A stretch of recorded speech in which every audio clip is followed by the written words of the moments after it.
માં આશા વર્કર બહેનોનો હલ્લાબોલ। દસક્રોઈ તાલુકાની આશા વર્કર બહેનોની હડતાળ, ફિક્સ વેતન અને કાયમી કરવાની માંગ, સમય મર્યાદા પણ નિર્ધારિત કરવાની માંગ કરવામાં આવી છે। 200 થી વધુ બહેનોએ જિલ્લા પંચાયત કચેરી ખાતે આવેદનપત્ર આપ્યું છે। માત્ર 2500 રૂપિયાના પગારમાં કામ કરતી હોવાની ફરિયાદ, આરોગ્યલક્ષી તમામ કામગીરી કરવા છતાં યોગ્ય વેતન ન મળતું હોવાની પણ ફરિયાદ કરવામાં આવી છે। जन्म मरणनी नोंधणी, रसीकरण सहितनी कामगीरी छतां योग्य वेतन नहीं। तालुका कक्षाए आवेदन आप्या बाद निराकरण न थता जिल्ला कक्षाए रजूआत करवामां आवी छे।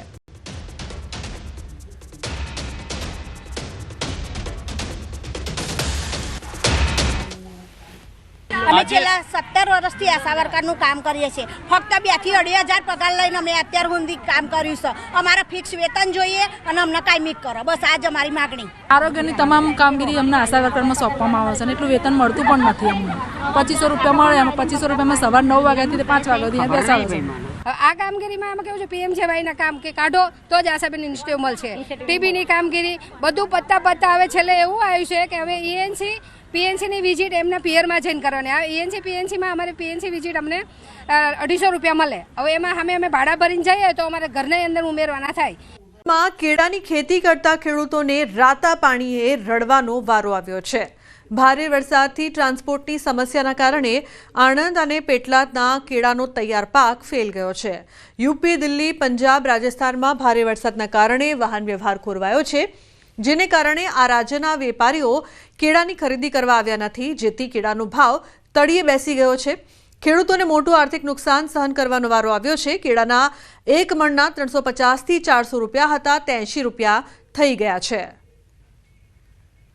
ટ્રાન્સપોર્ટ બંધ થવાનું કારણ છે બહુ વરસાદ પડ્યો છે, એટલે એના માટે બધા વેપારી આવ્યા નથી અને વેપારી આવ્યા નથી એના માટે જે માલ થયેલો રેડી હતો એ કપાઈ ગયો નહીં અને પાકવા માંડ્યો અને પાકવા માંડે અને એને લીધે જે 400 રૂપિયા 350 400 રૂપિયા હતા એ અત્યારે એ માલની કિંમત છે 80 થી 100 રૂપિયાની અંદર। કેરોના ભાવમાં જે 300-400 રૂપિયા બજાર હતું એ વરસાદને કારણે ટ્રાન્સપોર્ટેશન બંધ થયું એટલે કેરાનું બજાર એકદમ ઓછું થઈ ગયું। હવે કેરાનું બજાર તૂટ્યું એટલે વેપારીઓ જે રસ્તાને લીધે કોઈ આયા જ નહીં ગામમાં, એટલે બજાર એકદમ 70-80 રૂપિયામાં કેરું માંગવા તૈયાર થયા, એટલે ખેડૂતોને ભારે નુકસાન થયું છે। તો કેળાની ખેતી કરતા ખેડૂતોને મોટું આર્થિક નુકસાન છે તે થઈ રહ્યું છે। ટ્રાન્સપોર્ટની સમસ્યાના કારણે તૈયાર પાક ફેલ।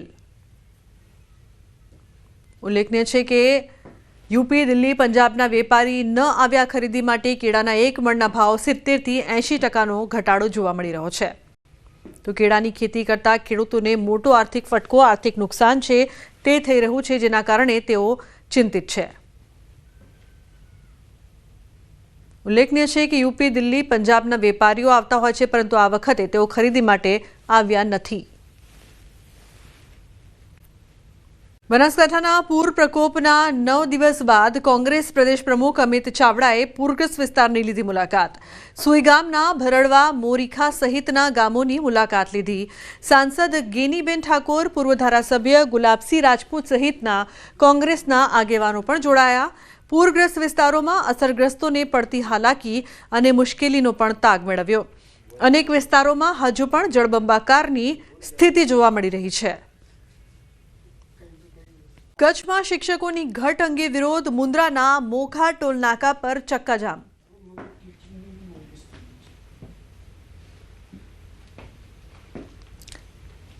તો આશાપુરા ચેરિટેબલ ટ્રસ્ટ દ્વારા દેખાવ કરવામાં આવ્યા છે। ઉલ્લેખનીય છે કે ચક્કાજામના કારણે વાહનોની કતાર લાગી છે, ટ્રાફિક જામ સર્જાયો છે।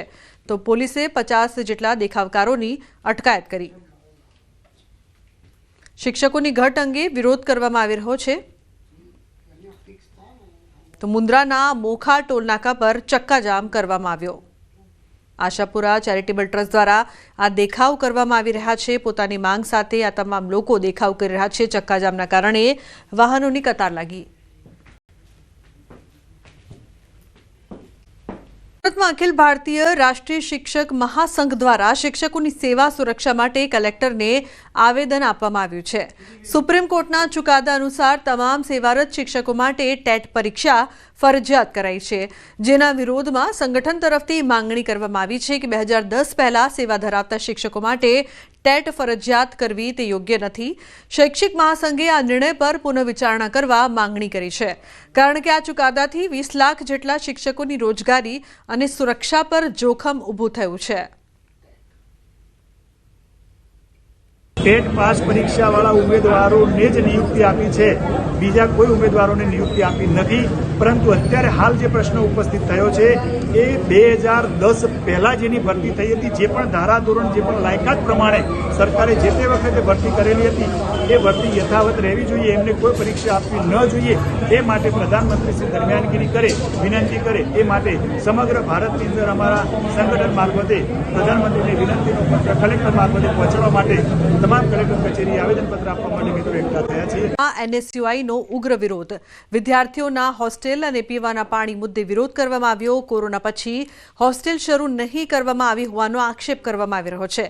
3000થી વધુ વિદ્યાર્થીઓ ગુજરાત કોલેજમાં અભ્યાસ કરે છે. કેમિસ્ટ્રી બિલ્ડિંગની ખરાબ હાલત હોવાના કારણે તે બંધ હતું.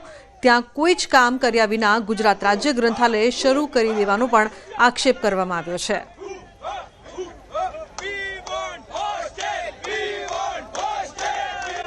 સમાચારમાં આગળ વાત અરવલ્લીની મોડાસામાં સબરપુરના સ્થાનિકોનો વિરોધ. ગ્રામ પંચાયતનો પાલિકામાં સમાવેશનો વિરોધ. મોટી સંખ્યામાં સ્થાનિકો વિરોધમાં જોડાયા છે. પોલીસ અને સ્થાનિકો વચ્ચે ઘર્ષણ પણ થયું છે. ડીવાયએસપી સહિતનો કાફલો તૈનાત કરાયો છે.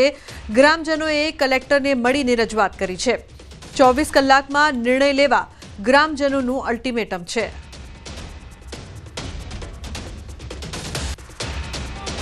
પંચાયતમાં ન ભેળવવા માટે દરેક પ્રજાને આહવાન કર્યું છે. એટલે દરેક દૂર દૂરથી પધાર્યા છે.